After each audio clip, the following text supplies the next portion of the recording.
अस्सलाम वालेकुम नाज़रीन, आप देख रहे हैं न्यूज़ आई और मैं इफ्तिखार शिराजी। इससे पहले कि इमरान खान 17 दिसंबर को 2 सूबाई असम्बलियाँ तहलील करने का तारीख़ का ऐलान करें, सियासी राब्तों में कुछ तेज़ी आ गई है और वो राब्ते भी सदर मुमलकत आरिफ अलवी साहब की जानिब से किए जा रहे हैं। इस्लामाबाद से एक रोज़ कबल वो लाहौर की तरफ रवाना और उससे पहले उनकी मुलाकात वज़ीर कानून और अयाज सादिक साहब जो वफाकी वज़ीर उनसे हुई और उसके बाद लाहौर में कल रात उनकी इमरान खान साहब से एक मुलाकात हुई तवील और आज उन्होंने वज़ीर आला पंजाब चौधरी परवेज़ इलाही साहब से एक तवील नशिस्त की। अब ये नशिस्तें क्या रंग लाएंगी, क्या इसके नतीजे में कोई एक दरमियानी रास्ता निकाला जा रहा है जिसके नतीजे में असम्बली भी बच जाएंगी और ख़ान साहब को जो इलेक्शन की डेट देने का मुतालबा है वो भी पूरा हो पाएगा कि नहीं। और मोर इम्पॉर्टेंटली परवेज़ इलाही साहब के जो ज़ाहरी तौर पे तो यही कह रहे हैं कि ये वज़ारत उज़्मा इमरान खान साहब की अमानत है और जिस वक्त वो कहेंगे उनके हवाले कर दी जाएगी, कोई असम्बलियाँ तोड़ दी जाएंगी, लेकिन लगता तो बज़ाहिर ये है कि इस फ़ैसले पर अमल दरामद में जो सबसे बड़ी रुकावट है वो चौधरी परवेज़ इलाही साहब हैं। और अब कुछ इतलात ये भी हैं कि वो इस जो असम्बली तोड़ने के बदले कुछ मांग रहे हैं और उसमें यह है कि शायद आने वाले इंतखाबात में सीट एडजस्टमेंट के साथ वज़ारत आला की कुर्सी दोबारा वो चाह रहे हैं कि उन्हीं के हवाले की जाए। तो क्या ख़ान साहब इस मुतालबे को मानेंगे? और साथ में डॉक्टर आरिफ अलवी साहब अगरचे मुलाकातें कर रहे हैं हुकूमती लोगों से भी और अपने लोगों से भी, क्या उनके पास कोई मैंडेट है भी सही, कोई फ़ैसला वो करते हैं तो उस फैसले को वफाकी हुकूमत और मोर इम्पॉर्टेंटली इमरान खान साहब तस्लीम करेंगे कि नहीं। इमरान खान साहब ने आज भी कुछ तलबा से ख़िताब किया वीडियो लिंक के ज़रिए और कल भी उनका जो ख़िताब था उसमें हत्फ तनकीद साबिक़ आर्मी चीफ़ जनरल बाजवा साहब थे।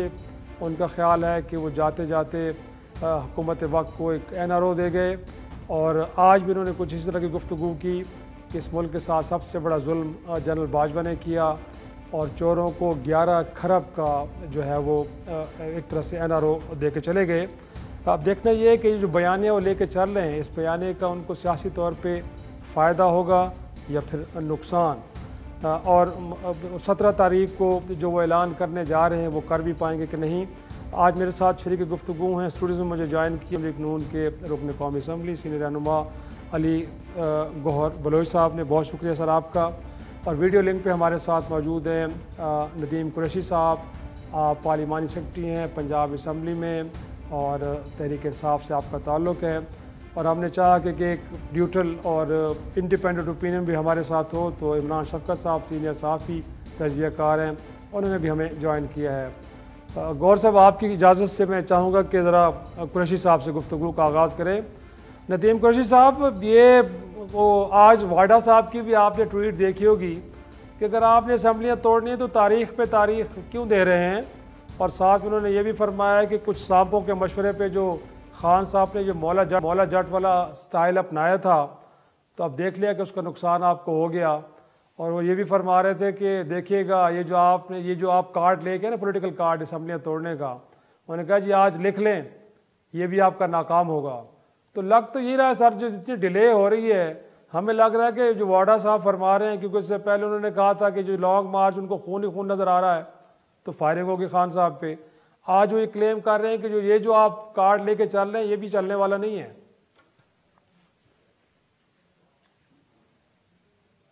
बिस्मिल्लाहिर्रहमानिर्रहीम। शिराज साहब, एक तो वाडा साहब पता नहीं किसको सांप कहते हैं। मैं समझता हूँ सांप वो होता है जो अगर हम जानवर की बजाय अगर इंसान के साथ मंसूब करें, वो जो बिल में रहकर भी साथ दसे इंसान को। मैं बड़ा हैरान होता हूँ वाडा साहब की सारी गुफ्तगू सुनकर। पाकिस्तान तहरीक इंसाफ ने इनको जितना इस शख्स को सपोर्ट किया और जितना इस शख्स को प्रमोट किया, बड़ी कम उसकी मिसालें मिलती है। और मैं एक गैर सियासी बात करने लगा हूँ, इमरान खान साहब पर भी अल्लाह की कोई मेहरबानी है कि जिस शख्स पर इसने एहसान किया उसने अपना अपना रंग दिखाने से वो बंदा बाज नहीं आया। बहुत सारी मिसालें हैं। और फिर वो तमाम के तमाम लोग जिन्होंने इमरान खान के साथ हौसल खुशी की, तारीख ने उन्हें इबरत का निशान बना दिया। पिछले 10 साल में मैंने तो एज ए पोलिटिकल वर्कर यही देखा है। मुल्तान में भी एक बहुत बड़ा नाम था पाकिस्तान की सियासत का। हमने बल्कि उनसे बड़ा कुछ उनको देखा करते थे टीवी पे भी और मीडिया पे भी और जेलों से भी उनकी कहा, और आज देख ले वो कहाँ है। तो मुझे वाडा साहब की किसी बात पर मैं इसलिए यकीन नहीं कर सकता कि वाडा साहब जिनकी ड्यूटी कर रहे हैं, उन्होंने इनको जो चीजें साइन की है, इन्होंने वही बात करनी है। मैं तो एक बात देख रहा हूँ, अभी इतला मिली बजरिया टीवी, मैंने डॉन की स्क्रीन पे देखा, 15 रुपए लीटर पेट्रोल बढ़ गया। मुझे, मैं छोटा सा बिजनेस कम्युनिटी को रिप्रेजेंट करता हूँ, 280 से लेकर 300 रुपए तक भी ओपन मार्केट में डॉलर नहीं मिल रहा।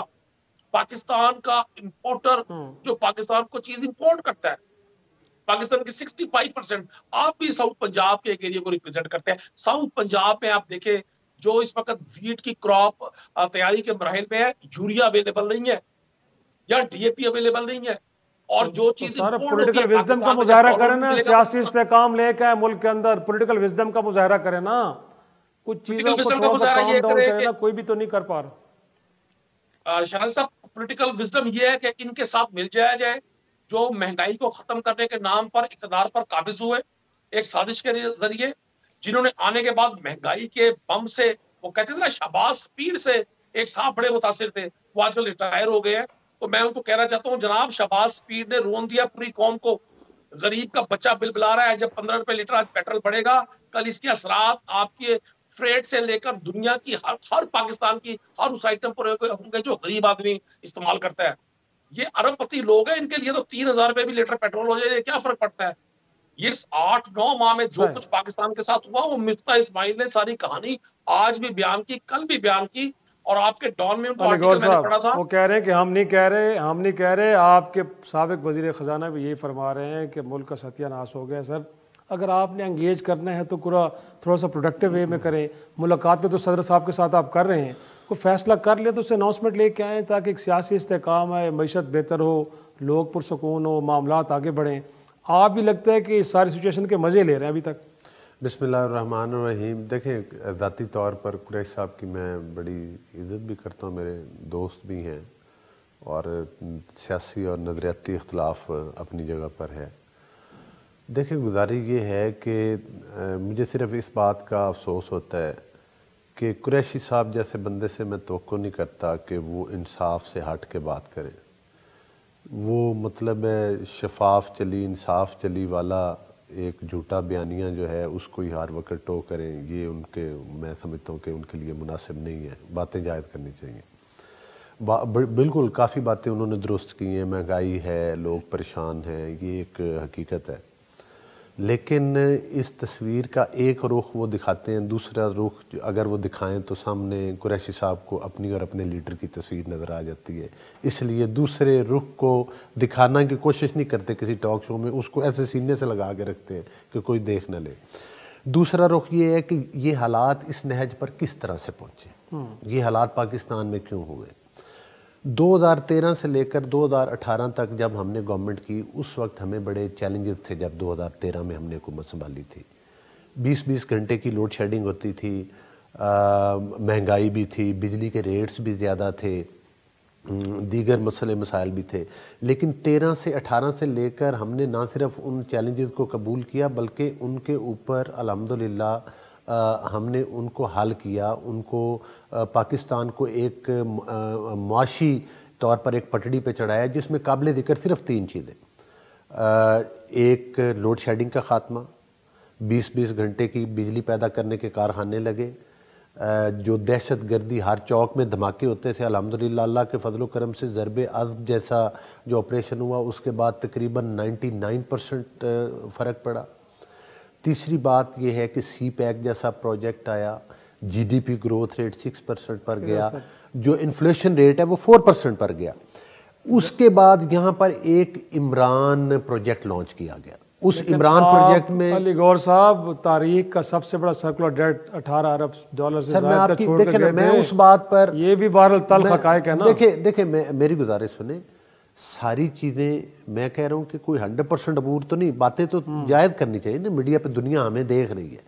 लेकिन मैं वो चीज़ें आपको बता रहा हूँ, इन्फ्लेशन रेट 4% पर था। जब इमरान प्रोजेक्ट लॉन्च किया गया, उसमें यह था कि मुस्लिम लीग नून की क़यादत के ऊपर झूठे मुकदमात बनाए जाए, इनको जेलों में बंद किया जाए, इनका मीडिया ट्रायल भी किया जाए, इनका अदालती ट्रायल भी किया जाए, पनामा का नाम लेकर अकामा के ऊपर मियां नवाज शरीफ साहब को डिस्क्वालीफाई किया, लोगों की वफादारियां तब्दील करवाई, नून लीग से लोगों को पीटीआई में इलेक्टेबल्स को शामिल करवा के वहाँ से टिकटें दी गई, फिर भी मसला हल ना हुआ।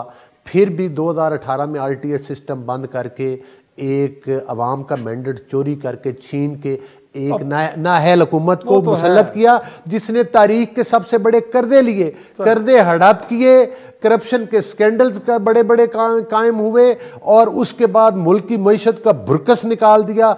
आज जो हालात हैं उसकी 99% जिम्मेदारी कुरैशी साहब की पार्टी और उसकी लीडरशिप पर पड़ती है। बाकी फिर जो हालात हैं, उन चैलेंजेस को हमने अब भी कबूल किया हुआ, हम उनसे निपट रहे हैं। अल्लाह ताला का। मैं जरा इमरान साहब को, क्योंकि इमरान शरीफ साहब, आपको क्या लगता है सिचुएशन को आप हैंडल करने के हवाले से, खान साहब का तर्ज अमल या फिर वफाकी हुकूमत का तर्ज अमल, आपको लगता है कि कोई मेचोरिटी नज़र आ रही है या दोनों तरफ से ही बड़ा एक गैर जिम्मेदाराना रवैया अपनाया जा रहा है और उसी की वजह से आप देखें कि मईशत का क्या हाल है?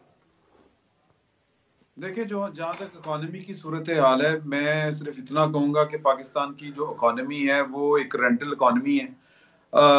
जब नवाज शरीफ साहब की हुकूमत थी, ओके ठीक है कि हालात ख़राब थे, यानी वो जो पीछे से जो उनको मिले थे, लेकिन दूध और शहद की नहरें तब भी नहीं बह रही थी, लेकिन बड़े बेहतर थे। इमरान खान साहब आए, उन्होंने जो भी अपना एजेंडा दिया इकोनॉमी के हवाले से, या 100 दिन का जो प्लान था, या जो जो कुछ उन्होंने अपना जो मंशूर दिया था, उस पे तो मेरा ख्याल है कि वो शायद 1 इंच भी अमल नहीं कर सके। इमरान खान साहब की कारकर्दगी जो है वो कदरे बुरी रही, और इसी वजह से अगर आप उनके दौर में जितने हुए हैं ये ज़िमनी इंतखाबात वो देखे तो वो सारे के सारे वो हारे।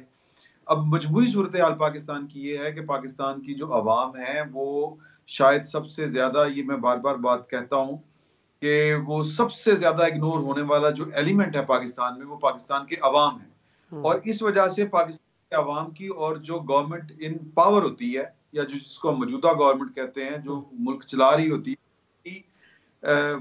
पॉलिसी से वो कभी भी इत्तेफाक इसलिए नहीं करते कि अवाम के मसाइल का जो क्वांटम है वो बहुत बड़ा है। और इस वजह से माफी चाहता हूँ, ये थोड़ा सा ब्रेक आया इसमें, तो इस वजह से लोग, जो हुकूमत होती है उससे खुश हो ही नहीं सकते।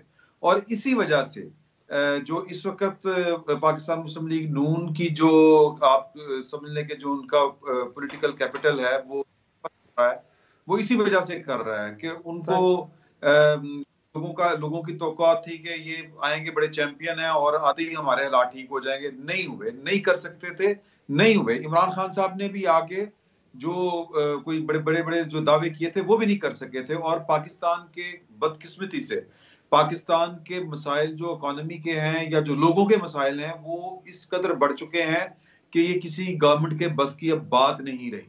आप 70 रुपए का एक यूनिट खरीद के 40 रुपए में जब बेचेंगे तो फिर यही कुछ होगा। ये अभी जो मुस्लिम लीग नून के हैं बलोच साहब बात कर रहे थे कि हमने बिजली के कारखाने लगाए। जी बिल्कुल लगाए आपने, लेकिन किस कीमत पर आप बिजली खरीद रहे हैं ये भी आपको बताना चाहिए था। और वो किस लेवल पे पाकिस्तान की इकोनॉमी के ऊपर असर पड़ रहा है उसका वो भी हमें बताना चाहिए। तो कहने का मकसद ये है कि आपने बिल्कुल अहम नुकता उठाया कि अगर आपने लगाए भी हैं पास पे लगाएं, और क्या इस मुल्क का जो गरीब शहरी है वो 35-40 रुपए पर यूनिट की बिजली खरीद भी सकता है कि नहीं? क्योंकि अब यही सूरत हाल है ना कि आपके पास सरप्लस में है बट खरीदने वाला कोई नहीं, क्योंकि इतनी महंगी हो चुकी है। नदीम कुरैशी साहब, ये परवेज इलाही साहब के बारे में हम ब्रेक से पहले भी बात कर रहे थे, वो वाकई संजीदा है अमानत लौटाने में, या कहा ये जा रहा है कि शायद वो मुस्तकबिल के लिए कुछ ज़मानतें मांग रहे हैं जिसमें सीट एडजस्टमेंट के साथ साथ शायद चीफ मिनिस्टरशिप के लिए भी कह रहे हैं कि अगर दोबारा वो इक़्तिदार में आती पीटीआई तो वज़ीर आला वही होंगे। ये मामला कहीं अटका हुआ तो नहीं है? क्योंकि मुलाकातें सदर साहब भी उनसे कर रहे हैं, खान साहब भी मोनस इलाही से, कभी तो कभी परवेज इलाही साहब से। मुलाकातें बिला वजह तो नहीं, हरगिज़ कुछ तो है सारी कहानी के पीछे। शराजी साहब, जब 16 अप्रैल को पंजाब असम्बली में एक बदतरीन हंगामा आराई के बाद, पुलिस गर्दी के बाद और बहुत सारी गैर जमहूरी हरकत और लोगों की ज़मीर की खरीदो फरोख्त के बाद हमजा शहबाज को मौका मिला पंजाब में, और उसके बाद जब परवेज इलाही साहब को इन्होंने बड़ी ऑफर्स की, परवेज इलाही साहब ने ना सिर्फ वो तमाम तकलीफ बर्दाश्त की बल्कि खुद भी फिजिकली तशद्दुद का निशाना बनना पड़ा उनको 16 अप्रैल को। और उन्होंने जिस तरह से पाकिस्तान तहरीक इंसाफ के दोस्तों को साथ लेकर ये सारा माहौल क्रिएट किया, और वो तो उन्होंने वजह बता दी, उन्होंने कहा कि जनरल बाजवा ने कहा था कि खान साहब के साथ खड़े हो जाएं जी, वो तो वजह बता दी उन्होंने। इस बात का जवाब तो वो बेहतर दे सकते हैं, लेकिन मैंने 4-5 माह में as a political worker, as a member Punjab assembly उनको बड़ा अच्छा परफॉर्म करते देखा। चौधरी परवेज इलाही साहब ने जिस तरह से इस 3-4 माह में परफॉर्मेंस दी है, ये बड़े कम मौके होते हैं कि इतने थोड़े से टाइम में हुकूमती एजेंडे को भी आगे बढ़ाया जाए और हुकूमती बयानिए को भी इंपॉर्टेंस दी जाए और साथ साथ अवामुन नास को भी फैज दिया जाए। मैं आज अपने सूबाई हल्के में मौजूद हूँ। आप यकीन करें 4 माह में मेरे सूबाई हल्के के 5 जो इंटरमीडिएट कॉलेज थे उनको पोस्ट ग्रेजुएट कॉलेज का दर्जा दिया गया, और इस तरह की लातादाद मिसालें हैं। मैं नहीं समझता कि पाकिस्तान तहरीक इंसाफ तो परवेज इलाही साहब ठीक कह रहे हैं कि मुनासिब वक्त नहीं असेंबलियां तोड़ने का, ये तो बड़ा आप ठीक कह रहे हैं कि अच्छा परफॉर्म कर रहे हैं, तो फिर तो सर उनको करने दें, वोट बैंक आपका और बेहतर हो जाएगा। देखिए बड़े मकासद के लिए शहजाद साहब, बड़े मकासद के लिए, बड़े कॉज के लिए छोटी छोटी कुर्बानियां देनी पड़ती हैं। मैंने आपको पहले भी अर्ज की, जिस हालात पर आज मुल्क की मईशत को इन माहिरीन मईशत ने पहुंचा दिया है, आप इस्लामाबाद में बैठ के शायद इन तकालीफ का अंदाजा ना कर सके। मैं गली कूचे का रहने वाले लोगों का नुमाइंदा हूँ। आप यकीन करें आम आदमी की जिंदगी इस कदर असियतनाक है जिसका तस्वुर भी कोई शख्स नहीं कर सकता। अभी जो बातें हो चुकी हैं कुरैशी साहब, आप ये बताएं कि परवेज इलाही साहब की नीयत साफ है, वो 17 तारीख को अगर ऐलान करते हैं खान साहब तो आपके साथ खड़े हैं, ये कोई गुफ्तगू चल रही है? वैसे तो नहीं मिल रहे ना, सदर साहब मिलते हैं, कभी खान साहब खुद मिल रहे हैं। सर थोड़ा सा तो अंदर की कहानी आपको पता होगा ना, तो कुछ लोगों को बताएं। इसको श्योर कर लें, इसको मेरी तरफ से तस्दीक समझ लें कि परवेज इलाही साहब पाकिस्तान तहरीक इंसाफ के साथ, इमरान खान के साथ इसी तरह से खड़े हैं जिस तरह से पाकिस्तान तहरीक इंसाफ खुद खड़ी है। ये बहुत सारे लोग भी जवानों का रोल प्ले करने की कोशिश कर रहे हैं, बिलखुसूस आज की इंपोर्टेड गवर्नमेंट जो ये आपके इस्लामाबाद के 22-23-24 किलोमीटर पे काबिज होकर और पूरे लोगों की शहरत पर से खून चूसने की कोशिश कर रही है। इसके अलावा पाकिस्तान तहरीक इंसाफ के तमाम लोग मुझ समेत इस बात पर कायल हैं कि अगर हम अपनी इन असेंबलियों को तहलील करके पाकिस्तान को एक नए जनरल इंतखाबात की तरफ अली गौर साहब, गुजारिश ये है कि आप एक तो लोगों को सच बताएं सर, ये आप सदर पाकिस्तान से तवानाई की बचत के फार्मूले पूछ रहे हैं? कि कल जो प्रेस रिलीज आई है बड़ी हैरान कुन है कि जी वजीर कानून मिले हैं और एनर्जी कन्वर्जेशन के हवाले से बात हुई है। सर ऐसा तो ना करें ना, कोई ना कोई मामला तो चल रहा है। दूसरा ये है, एक तरफ आप कह रहे हैं कि असम्बलियाँ तोड़ दें, अब वो कह रहे हैं कि कौमी असम्बली में हमारे इस्तीफे मंजूर करें। स्पीकर साहब को ख़त लिखते हैं तो स्पीकर साहब कहते हैं कि असम्बली में वापस आ जाएँ।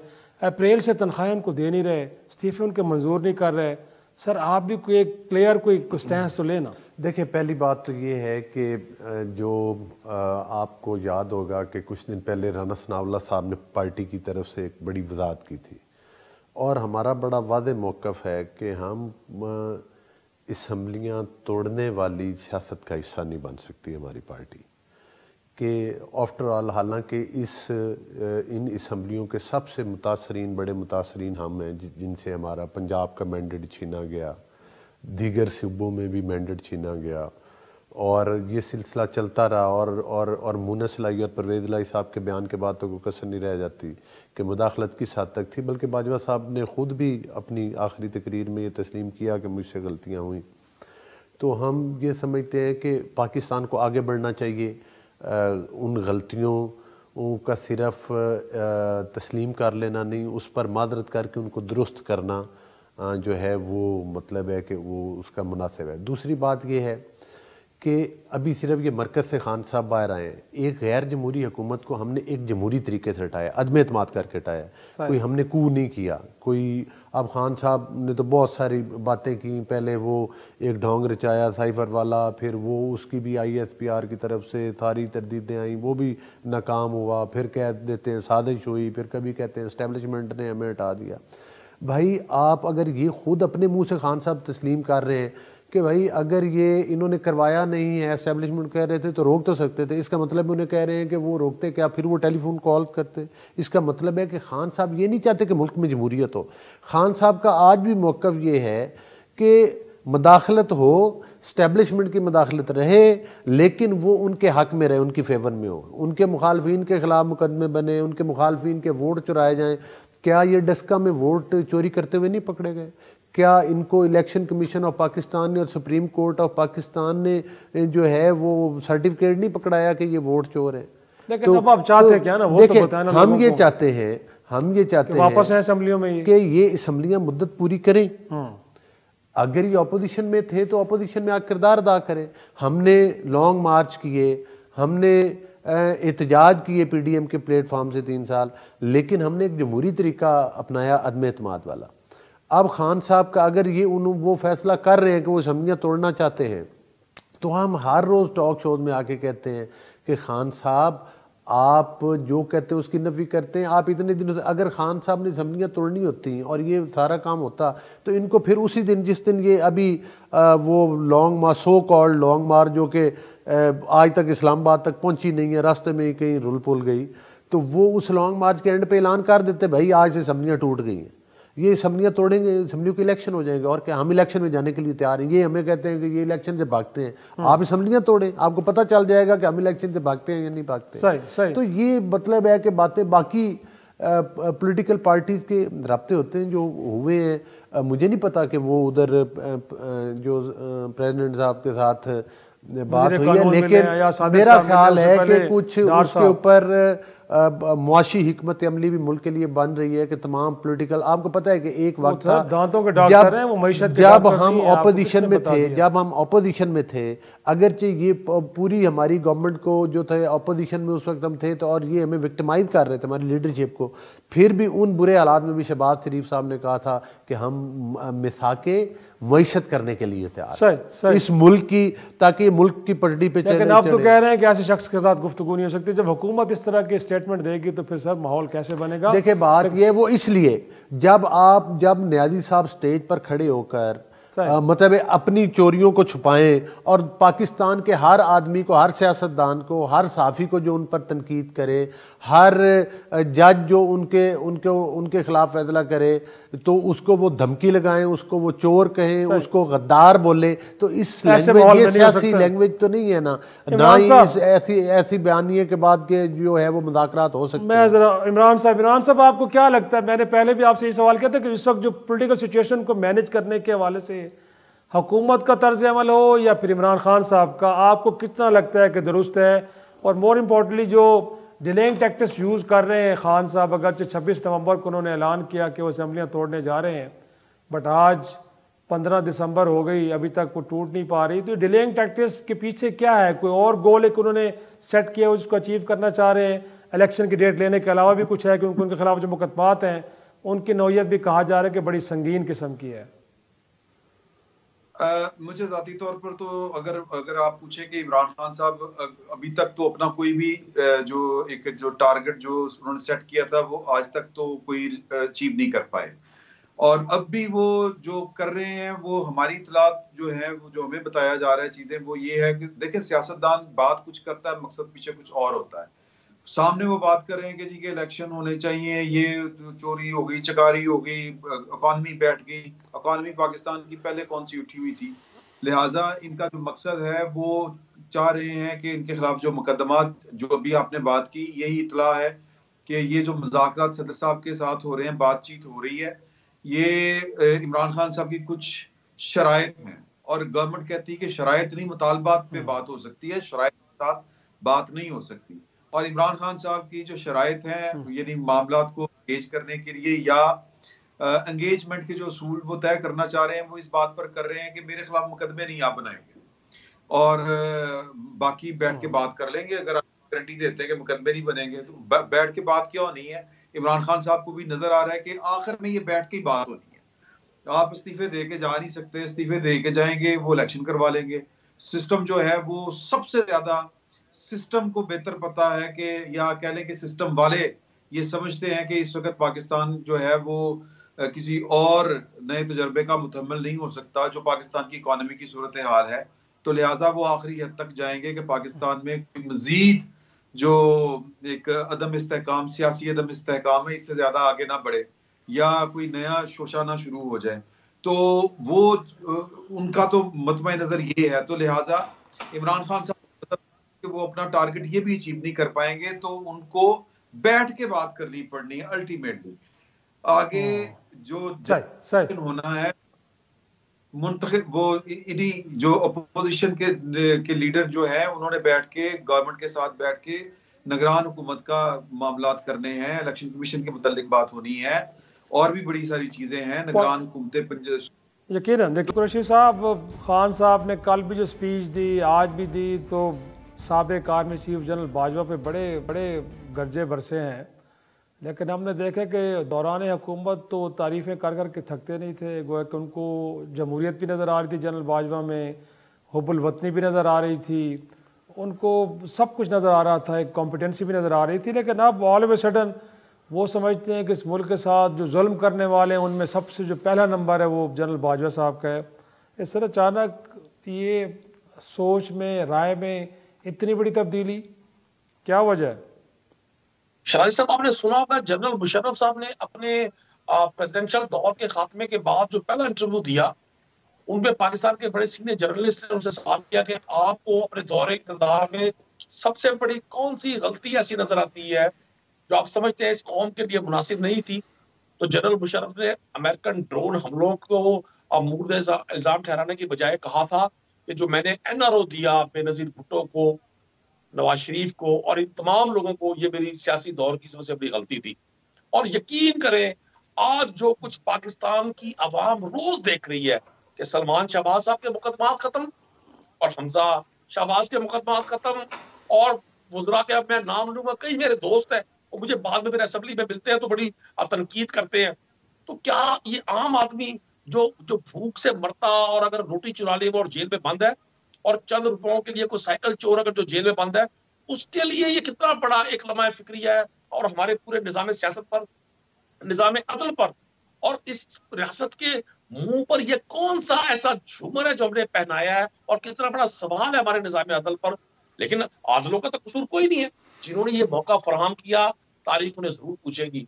और मैं तो बार बार दोहराता हूँ इस बात को, मैं तो किसी ड्राइंग रूम की पॉलिटिक्स का हिस्सा नहीं हूँ, गली पर बैठकर ठेले पे बैठकर चाय भी पीता हूँ। आप यकीन करें, आम आदमी जितना इन सारी चीजों को डिस्कस कर रहा है, लोग कहते हैं जी 15-20 साल इनको परमिट दे दे लूट मार का और फिर इनको एनआरओ दे दे। और जदीद दौर का ये जो एनआरओ 2 है, अगर जनरल बाजवा आने वाले 5 साल 10 साल के बाद अपनी किसी समाज उम्री में इस पर वो अगर वो उन्होंने ये ना कहा कि जी मुझसे ये बहुत बड़ी गलती हुई, आप यकीनन मैं उसका जुर्मदार होगा। और देखिए, किसी शख्स के बारे में आदमी की राय तब्दील होना कतई कोई गैर फितरी बात नहीं है। मैं अगर आपके साथ, आपके इदारे के साथ हम रियासती सतह पर देख लेते हैं, मैं पाकिस्तान यकीनन आप ठीक कह रहे हैं, लेकिन कुरैशी साहब वो जिस शख्स के बारे में आज इस तरह की गुफ्तगू कर रहे हैं उनके साथ तो वो उनकी रिटायरमेंट से 3 हफ्ते 4 हफ्ते पहले तक प्रेसिडेंसी में जाके रात के अंधेरे में मुलाकातें भी करते रहे। मैं इमरान शफकत साहब आपके की तरफ एक सवाल लेके आ रहा हूँ कि ये जो एंटी बाजवा बयानिया लेके खान साहब चल रहे हैं, क्या लगता है सियासी तौर पे उनको इसका कोई फायदा हो रहा है या आगे चल के नुकसान भी हो सकता है? ठहर जाए, सिर्फ 2-3 साल ठहर जाएं, ये एंटी आसम भी लेके आएंगे, आसम मुनीर जो है बयानिया भी लेके आएंगे, और अंदर खाते तो वो एंटी आसम मुनीर बयानिया चल रहा है इनका।